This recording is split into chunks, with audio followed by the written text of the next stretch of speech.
बीडच्या मस्साजोगचे दिवंगत सरपंच संतोष देशमुख हत्या प्रकरण, ज्या हत्याकांडानं खरं तर बीडचं राजकारण समाजकारण सगळं उलटवून टाकलं। खरं तर हे हत्याकांड इतकं भीषण होतं, इतकं त्यात निर्दयीपणा होता की त्याचं वास्तव ज्यावेळी आपल्या समोर आलं ना, तेव्हा प्रत्येकाच्या पायाखालची जमीन सरकली। कारण अशी हत्या खरं तर असं म्हणतात, दुश्मनालाही अशी वेळ येऊ नये अशा पद्धतीनं क्रूररित्या खरं तर संतोष देशमुखांची हत्या करण्यात आली। हे हत्याकांड घडवून आणणारे, हे हत्या करणारे, हे सगळे सध्या तुरुंगात आहेत आणि याच हत्याकांडाला आज 1 वर्ष होतंय। आज वर्षश्राद्ध आहे संतोष देशमुखांचं। पण एकीकडे संतोष देशमुखांचं वर्षश्राद्ध केलं जात असताना दुसरीकडे त्यांच्याच हत्याकांडातला एक मारेकरी अजूनही मोकाट आहे, किंवा नेमका तो आहे तरी कुठे। आणि ते आरोपीचं नाव आपल्या सगळ्यांना माहिती असेल की कृष्णा आंधळे। आता वर्ष उलटून गेलं तरी हा कृष्णा आंधळे नेमका आहे तरी कुठे, आता याच्या संदर्भात अनेक चर्चा होत आहेत, अनेक गोष्टी समोर येत आहेत आणि तेच समजून सांगणार आहे तुम्हाला या व्हिडिओतून। त्यासाठी हा व्हिडिओ शेवटपर्यंत पहा। नमस्कार, मी कोमल, सकाळमध्ये आपलं स्वागत। खरं तर 9 डिसेंबर 2024 ते आजची तारीख 29 नोव्हेंबर 2025, एका वर्षाचा काळ जवळपास लोटलाय आणि 1 वर्ष उलटून जात असतानाही बीडच्या मस्साजोगच्या सरपंच संतोष देशमुखांचा मारेकरी कृष्णा आंधळे अजूनही फरार आहे। म्हणजे एकतर या हत्याकांडातले जे आरोपी आहेत, जे सध्या तुरुंगात आहेत, त्या आरोपींवरचे आरोप निश्चितीबाबत पुढची सुनावणी बीडच्या विशेष मकोका न्यायालयात खरं तर 12 डिसेंबरला होणार आहे। आणि या सुनावणीत नेमकं काय होणार आहे तर त्यांच्या म्हणजे जे आरोपी अटकेत आहेत त्यांच्यावर आरोप निश्चित केले जाण्याची शक्यता वर्तवली जाते। आणि या संदर्भात खरं तर आता 2 दिवसांपूर्वी म्हणजे 27 नोव्हेंबरलाच विशेष मकोका न्यायालयात जी सुनावणी पार पडली, ज्यामध्ये खरं तर जो संतोष देशमुख हत्याकांडातला एक आरोपी आहे विष्णू चाटे, याच्या जामीन अर्जावर खरं तर सरकारी पक्षाकडून युक्तिवाद करण्यात आला आणि घटनेतील फरार आरोपी जो कृष्णा आंधळे आहे तो अजूनही सापडत नसल्याचा अहवाल आता सादर करा अशा सूचना खरं तर तपास यंत्रणांना विशेष मकोका न्यायालयाने दिल्या आहेत। मी जसं आधी म्हटलं की संतोष देशमुखांची हत्या ही गेल्या वर्षी 9 डिसेंबरला आधी अपहरण करण्यात आलं आणि मग त्यानंतर त्यांची निर्घृण हत्या करण्यात आली। आणि याच प्रकरणात खरं तर विशेष तपास पथक नेमण्यात आलं आणि त्या तपास पथकात आता खरं तर CID कडून सुद्धा हा तपास केला जातोय। बीड पोलीस सुद्धा या प्रकरणात तपास करत होते, पण या CIDला असेल किंवा बीड पोलिसांना अजूनही कृष्णा आंधळेचा सुगावा लागलेला नाहीये। पण जो विशेष तपास पथक आहे, जे विशेष तपास पथक आहे, त्यांनी या संतोष देशमुख हत्याकांडातले जे आरोपी आहेत त्यातला एक मास्टरमाइंड म्हणून ज्याला ओळखलं जातो आणि ज्याची खरं तर मुख्यमंत्री देवेंद्र फडणवीसांनीच एका मुलाखतीत असं म्हटलं होतं की तो धनंजय मुंडेंचा राईट हँड आहे, त्यामुळे त्याच्याशी असलेल्या कनेक्शनमुळे खरं तर धनंजय मुंडेंचं मंत्रिपद सुद्धा त्यांनी मंत्रिपदाचा राजीनामा घेतला आणि त्यांना ते गमवावं लागलं। आणि म्हणजे पुढे जे राजकारण बीडचं बदललं ते आपण सगळे पाहतच आहोत। त्यामुळे हा हत्याकांडातला मास्टरमाइंड वाल्मिक कराड आहे, ज्याच्यावर खरं तर खंडणी आणि सुपारी घेऊन त्याची हत्या केल्याचा आरोप सुद्धा आहे। दुसरे आरोपी कोण आहेत तर विष्णू चाटे आहे, सुदर्शन घुले आहे, सुधीर सांगळे आहे, जयराम चाटे आहे, प्रतीक घुले आहे, महेश केदार आहे आणि हे सगळे आरोपी खरं तर अटकेत आहेत, तुरुंगात आहेत। पण यातला आणखी एक महत्त्वाचा आरोपी म्हणजे कृष्णा आंधळे। कृष्णा आंधळे आणि इतर जे आधीची नावं घेतली ते आरोपी, या सगळ्यांवर खरं तर संतोष देशमुखांच्या हत्याकांडा प्रकरणात हत्येचा, अपहरणाचा आणि खंडणी न दिल्यानं खरं तर जे काही हत्याकांड घडवून आणलं त्याचा आरोप ठेवण्यात आलाय। पण या प्रकरणाची सुनावणी विशेष मकोका न्यायाधीश व्यंकटेश पटवर्धन यांच्या न्यायालयात सुरू आहे आणि यात अजूनही कृष्णा आंधळे हा मात्र सापडलेला नाहीये। त्यामुळे प्रश्न निर्माण होतो की संतोष देशमुखांच्या हत्याकांडाला 1 वर्ष लोटत आलंय, तपास सुद्धा विविध तपास यंत्रणांकडून केला जातोय, CID अगदी यात सहभागी आहे, तर हा कृष्णा आंधळे नेमका आहे तरी कुठे। आता त्याचं उत्तर शोधण्याआधी आपण आधी समजून घेऊयात की कृष्णा आंधळे हा नेमका कोण आहे। तर कृष्णा आंधळे हा मुलगा जो आधी खरं तर पोलीस भरतीसाठी तयारी करत होता, पण तो पुढे तयारी ही ज्यावेळी पोलीस भरतीची तयारी करत होता त्यावेळी तो छत्रपती संभाजीनगरमध्ये होता आणि ती तयारी करता करताच तो गुन्हेगारीकडे वळला आणि त्याने खरं तर याआधी म्हणजे संतोष देशमुखांच्या हत्याकांडाआधी संभाजीनगरमध्ये सुद्धा काही गुन्हे केलेले आहेत. मग त्याच्या घरची गरीब परिस्थिती आहे, तो बेताची परिस्थिती असणाऱ्या घरातून येतो. त्याचं घर अगदी सांगायचं झालं तर पत्र्याचं आहे. त्याला फारसं काही घराबद्दल किंवा आईवडिलांबद्दल ओढ दिसत नाही आणि तो अनेक दिवस आईवडिलांच्या किंवा कुटुंबांच्या संपर्कविना राहतो, अशी त्याची एक पार्श्वभूमी आहे. त्यामुळे कदाचित तो आता एक राज्य सोडून दुसऱ्या राज्यात किंवा दुसरं राज्य सोडून तिसऱ्या राज्यात म्हणजे गुन्हेगार जसे पळत असतात, जशी पळवाट काढत असतात, ते कुठे कुठे आश्रय घेत असतात किंवा अगदी तो परदेशात म्हणजेच भारताशेजारच्या नेपाळला वगैरे सुद्धा गेला असू शकतो. त्याचा तपास केला पाहिजे, पण तो सध्या फरार आहे. पण या कृष्णा आंधळेला अटक झाली पाहिजे कारण हा संतोष देशमुखांच्या हत्याकांडातला आरोपी आहे आणि तो अजूनही फरार आहे.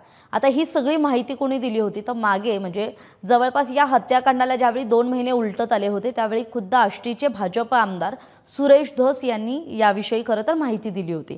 ज्यावेळी माध्यम प्रतिनिधींनी त्यांना याविषयी विचारणा केली होती की कृष्णा आंधळे नेमका आहे तरी कोण, कारण कृष्णा आंधळे हा वाल्मिक कराडशी पण थेट त्याचा संपर्क कुणा थ्रू आला तर तो विष्णू चाटे थ्रू आला. तर विष्णू चाटे कोण, तर विष्णू चाटे हा राष्ट्रवादी काँग्रेस अजित पवारांच्या पक्षाचा पदाधिकारी होता, बीडमधला, परळीतला. त्यामुळे हे म्हणजे संतोष देशमुख हत्याकांड एवढं का गाजलं तर याला असणारे राजकीय कंगोरे खूप महत्त्वाचे आहेत.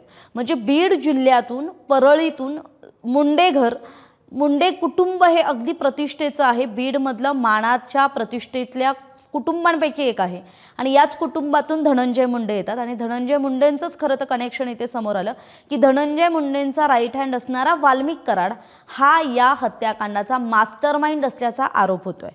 आणि त्यामुळेच खरं तर हे प्रकरण अगदी गुंतागुंतीचं जितकं वाटत होतं तितकंच त्याचा तपास यंत्रणांनी अगदी जरी तो सोडण्याचा प्रयत्न केला असला तरी अजूनही मात्र या प्रकरणात आरोपींवरती आरोप निश्चिती झालेली नाही आहे. म्हणजे वर्ष लोटलंय, एक आरोपी सापडत नाहीये कृष्णा आंधळे आणि इतर आरोपींवरची आरोप निश्चितीबाबत आता सुनावणी सुरू आहे. त्यामुळे खरं तर मुद्दा येतो की वर्ष उलटत चाललंय, म्हणजे 1 वर्ष झालंय, आज संतोष देशमुखांचं वर्ष श्राद्ध आहे. असं असताना सुद्धा कृष्णा आंधळे नेमका आहे कुठे? आता कृष्णा आंधळेबाबत सांगायचं झालं तर त्याच्याबाबत 3 म्हणजे शक्यता आहेत. एक तर मधल्या काळात अशी चर्चा होती की तो नाशकात दिसला होता, मग त्याविषयी बातम्या सुद्धा आल्या होत्या, त्याविषयी मग CCTV तपासण्यात आलं आणि मग सगळीच तपास यंत्रणा कामाला लागली. पण आरोपी पोलिसांच्या हाती लागला का? नाही. दुसरी गोष्ट, एकतर कृष्णा आंधळे माईट बी या जगात नाही आहे, म्हणजे त्याचीही हत्या झाली आहे का असा सवाल उपस्थित होतोय. आता का त्याच्या हत्येचा संशय व्यक्त होतोय, कारण ज्यावेळी संतोष देशमुखांच्या हत्याकांडाचं सगळं धगधगतं वास्तव समोर आलं, म्हणजे न्यायमूर्तींपुढे ज्यावेळी खरं तर सरकारी पक्षाकडून त्या हत्याकांडासंदर्भात आरोपींच्या व्हॉट्सॲप ग्रुपवरून जे काही पुरावे हाती लागले आणि मग ते ज्यावेळी सोशल मीडियावर खरं तर व्हायरल झाले त्यानंतर अगदी संपूर्ण देशभरात संतोष देशमुख हत्याकांडाची चर्चा झाली. आणि हे इतकं निर्दयी, इतकं क्रूर हत्याकांड होतं की ज्याने खरं तर माणुसकी आहे की नाही किंवा माणुसकीवरच सवाल उपस्थित केला होता की माणूस एखाद्या व्यक्ती, एकच माणूस दुसऱ्या माणसाची अशा पद्धतीनं हत्या कशी करू शकतो.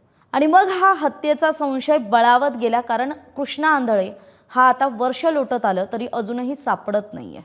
तिसरी महत्त्वाची गोष्ट म्हणजे हा आरोपी, मी आधी म्हटलं तसं, तो कुठेतरी लपून बसल्याची चर्चा आहे, कारण तो अजूनही पोलीस यंत्रणा किंवा तपास यंत्रणांच्या हाती लागलेला नाही आहे. आयदर तो महाराष्ट्रात कुठेतरी लपलेला असेल किंवा मग महाराष्ट्राबाहेर परराज्यात लपून बसला असू शकतो किंवा मग भारताशेजारचं जे राष्ट्र आहे नेपाळ, जिथे जाणं खरं तर खूप सोपं आहे, तिथे जाऊन तो लपला असू शकतो असं सुद्धा बोललं जात आहे. तरी आपल्याला काय वाटतंय, कृष्णा आंधळे नेमका आहे कुठे, नेमकी त्याची काय अवस्था असेल, तो कुठे आहे, तो आहे की नाही आहे, याबाबत खरं तर अनेक प्रश्न उपस्थित केले जात आहेत. कारण कृष्णा आंधळे हा सुद्धा एक असा या हत्याकांडातला आरोपी आहे जो प्लॅनिंगपासून, म्हणजे संतोष देशमुखांच्या हत्येची जी प्लॅनिंग होती त्यापासून ते त्यांची हत्या होईपर्यंत, म्हणजे प्लॅनिंग टू एक्झिक्युशन, या सगळ्या प्रोसेसमध्ये तो अत्यंत महत्त्वाचा धागा होता. त्यात तो वयानं बऱ्यापैकी तो तरुण होता, त्यामुळे कुठेतरी असंही म्हटलं जातं की त्याचा जो कॉन्फिडन्स आहे तो माईट बी तो घाबरला असेल किंवा तो फुटेल या एका अनुषंगाने त्याची हत्या केली गेली असेल अशी सुद्धा चर्चा होती आणि त्याबाबत खरं तर बोललं जातंय. पण हा कृष्णा आंधळे नेमका आहे कुठे? कारण हे जे हत्याकांड आहे ते समोर आलंय, त्याचे जे पुरावे आहेत ते समोर आले आहेत, पण अजूनही संतोष देशमुखांच्या हत्या प्रकरणातला हा फरार आरोपी कृष्णा आंधळे अजूनही पोलिसांना, तपास यंत्रणांना सापडत नाही आहे. आणि मग आता न्यायालयानं काय ॲक्शन घेतले? तर न्यायालयानं 12 डिसेंबरच्या सुनावणीत जी सुनावणी होणार आहे आरोप निश्चितीबाबत, त्यावेळी खरं तर पोलिसांना आणि तपास यंत्रणांना आपला अहवाल सादर करण्याचे आदेश दिलेले आहेत. कारण हा आरोपी ज्याचा खरं तर तपास यंत्रणांकडून तपास केला जातोय, शोध घेतला जातोय, तो मात्र अजूनही पोलिसांच्या तपास यंत्रणेच्या हाती लागत नाही आहे. आणि आता मी आधी म्हटलं तसं हे जे संतोष देशमुख हत्याकांड प्रकरण आहे ते बीड पोलिसांसोबतच विशेष तपास पथक आणि CID सारख्या यंत्रणेकडून खरं तर कृष्णा आंधळेचा शोध घेतला जातोय. त्यामुळे आता या सगळ्या घटनेविषयी खरं तर ही अत्यंत दुर्दैवी घटना आहे. आज ज्यावेळी वर्षश्राद्ध संतोष देशमुखांचं केलं जात आहे त्यावेळी त्यांच्या मुलीची, त्यांच्या भावाची झालेली जी अवस्था आहे, जी आपण सगळ्यांनी आपल्या TV स्क्रीनवर, मोबाईल फोनवर पाहिली असेल, अत्यंत दुर्दैवी घटना आहे. पण त्यांच्याच मारेकऱ्याचा मात्र अजूनही तपास यंत्रणांना शोध लागत नसेल तर ती सुद्धा धक्का देणारी बाब आहे. तरी आपली याविषयीची मतं कमेंट करून जरूर कळवा. तुर्तास इथेच थांबूयात. तोपर्यंत पाहत रहा सकाळ. महाराष्ट्रातील सर्व बातम्यांचे विश्वासार्ह व्यासपीठ. सकाळच्या सर्व सोशल मीडिया प्लॅटफॉर्मला लाईक, फॉलो आणि सबस्क्राईब करा. तसंच सर्व नोटिफिकेशनसाठी बेल आयकॉन प्रेस करायला विसरू नका.